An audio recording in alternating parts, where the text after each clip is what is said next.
जय श्री हरे कृष्णा।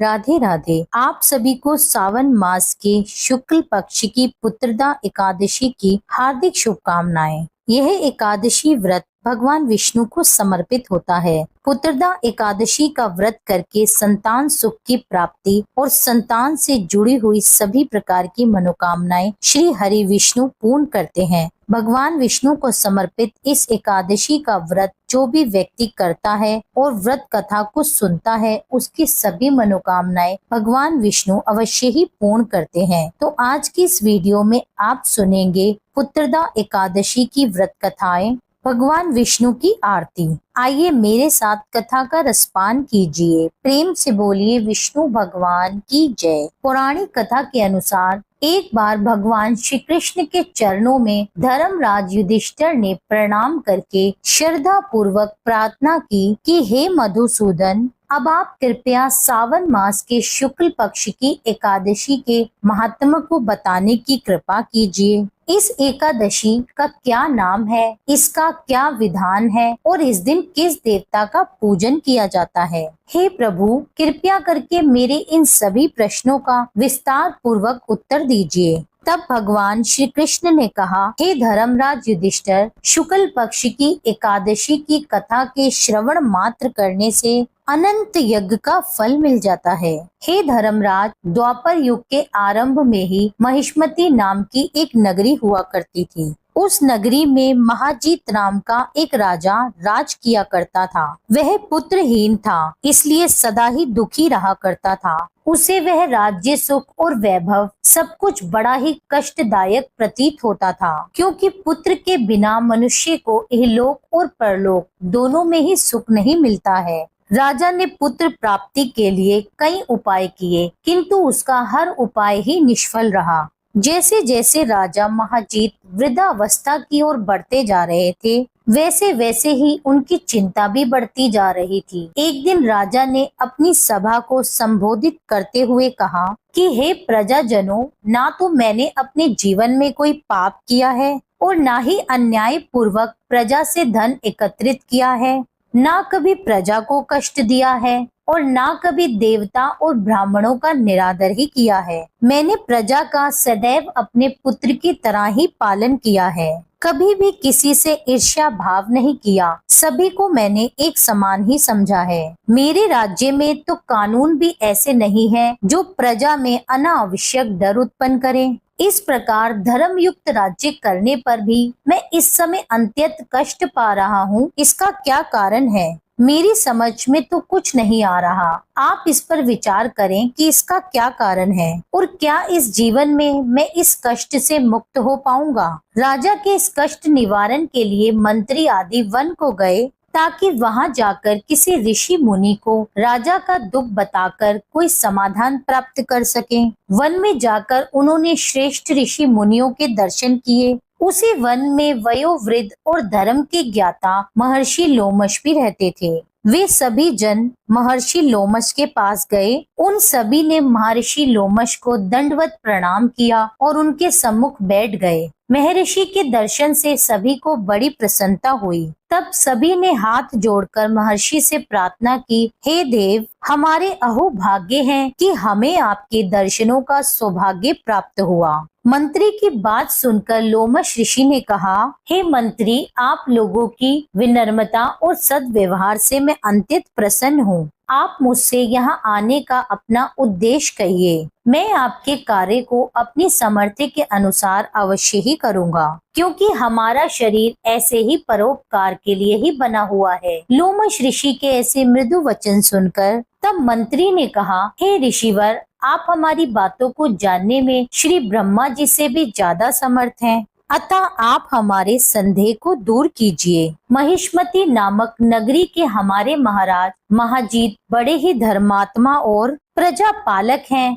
वह प्रजा का पुत्र की तरह धर्मानुसार ही पालन करते हैं, किंतु फिर भी वे पुत्रहीन हैं। हे महामुनि, इससे वे अत्यंत दुखी रहते हैं। हम लोग उनकी ही प्रजा हैं। हम भी उनके दुख से दुखी हो रहे हैं। क्योंकि प्रजा का यह कर्तव्य है कि राजा के सुख में सुख माने और दुख में दुख माने। हमें उनके पुत्रहीन होने का अभी तक कोई कारण ज्ञात नहीं हुआ है, इसलिए हम आपके पास आए हैं। हे ऋषिवर, अब आपके दर्शन करके हमें पूर्ण विश्वास है कि हमारा यह दुख अवश्य ही दूर हो जाएगा, क्योंकि महान पुरुषों के दर्शन मात्र से ही प्रत्येक कार्य की सिद्धि हो जाती है। अतः आप हमें बताने की कृपा करें कि किस विधान से हमारे महाराज पुत्रवान हो सकते हैं। हे ऋषिवर, यह आपका हम पर और हमारे राज्य की प्रजा पर बड़ा ही उपकार होगा। मंत्री गणों की ऐसी करुण पुकार सुनकर लोमश ऋषि नेत्र बंद करके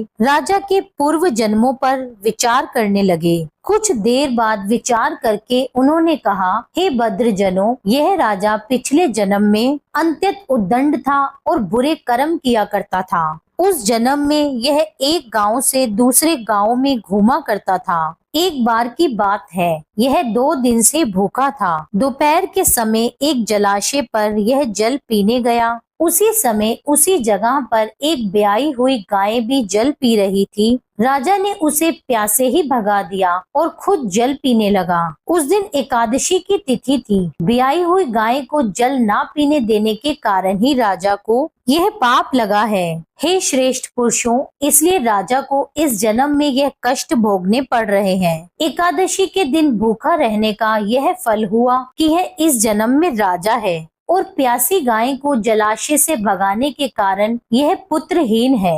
यह जानकर सभी प्रजाजन प्रार्थना करने लगे, हे ऋषि श्रेष्ठ, शास्त्रों में ऐसा लिखा है कि पुण्य से पाप नष्ट हो जाते हैं। अतः कृपा करके आप हमें कोई ऐसा उपाय बताइए जिससे हमारे राजा के पूर्व जन्म के पाप नष्ट हो जाएं और उन्हें पुत्र रत्न की प्राप्ति हो। सभासदों की प्रार्थना सुनकर लोमश ऋषि ने कहा, हे श्रेष्ठ पुरुषों, तुम सब सावन मास के शुक्ल पक्ष की पुत्रदा एकादशी का व्रत और रात्रि जागरण करो और उस व्रत का फल राजा के निमित्त कर दो, तो तुम्हारे राजा के यहाँ पुत्र अवश्य ही उत्पन्न होगा और राजा के सभी कष्टों का भी नाश हो जाएगा। इस उपाय को जानकर मंत्री सहित सभी ने महर्षि लोमश को कोटि कोटि धन्यवाद किया और उनका आशीर्वाद लेकर वे सभी अपने राज्य में वापस लौट आए। इसके बाद उन्होंने महर्षि लोमश की आज्ञा के अनुसार पुत्रदा एकादशी का विधि विधान से उपवास किया और द्वादशी तिथि को उसका फल राजा को दे दिया। इस पुण्य के प्रभाव से रानी ने जल्दी ही गर्भ धारण किया और 9 मास के बाद एक अत्यंत तेजस्वी पुत्र को जन्म दिया। भगवान श्री कृष्ण कहते हैं, हे धर्मराज, इसीलिए इस एकादशी का नाम पुत्रदा पड़ गया। पुत्र की इच्छा रखने वाले व्यक्ति को विधि पूर्वक श्रवण माह के शुक्ल पक्ष की एकादशी का व्रत अवश्य ही रखना चाहिए। इस व्रत के प्रभाव से लोक में सुख और परलोक में भी स्वर्ग की प्राप्ति होती है। कथा का सार यह है कि पाप कर्म करते समय मनुष्य कभी यह नहीं सोचता कि वह क्या कर रहा है, परंतु शास्त्रों में विदित होता है कि मनुष्य के छोटे से छोटा पाप भी उसे भयंकर दुख भोगने को विवश कर देता है। अतः मनुष्य को पाप कर्म करने से डरना चाहिए, क्योंकि पाप नामक यह दैत्य जन्म जन्मांतर तक उसका पीछा कभी नहीं छोड़ता। इसलिए प्राणी को चाहिए कि सत्य व्रत का पालन करते हुए भगवान के प्रति पूरी श्रद्धा और भक्ति रखे और सदा स्मरण रखे कि किसी के दिल को दुखाने से बड़ा पाप इस संसार में कोई दूसरा नहीं है। धर्मराज युधिष्ठिर को पुत्रदा एकादशी का महात्मा बताकर भगवान श्री कृष्ण मौन हो गए। तब धर्मराज युधिष्ठिर ने भी सावन मास के शुक्ल पक्ष की पुत्रदा एकादशी का व्रत पूरी विधि विधान से रखा, जिसके पुण्य प्रभाव से वह इस लोक में समस्त सुखों को भोगकर अंत में स्वर्ग लोक को गए। यही कथा संपूर्ण होती है। अब सुनिए भगवान विष्णु की आरती। ओम जय जगदीश हरे, स्वामी जय जगदीश हरे, भक्त जनों के संकट क्षण में दूर करे। ओम जय जगदीश हरे, जो ध्यावे फल पावे, दुख विन से मन का, सुख संपत्ति घर आवे कष्ट मिटे तन का। ओम जय जगदीश हरे। मात पिता तुम मेरे, शरण गहूँ मैं किसकी। तुम बिन और न दूजा, प्रभु बिन और न दूजा। आस करूँ मैं जिसकी। ओम जय जगदीश हरे। तुम पूर्ण परमात्मा, तुम अंतर्यामी। पार ब्रह्म परमेश्वर, तुम सबके स्वामी। ओम जय जगदीश हरे। तुम करुणा के सागर, तुम पालन करता। मैं मूरख खल कामी, कृपा करो भरता।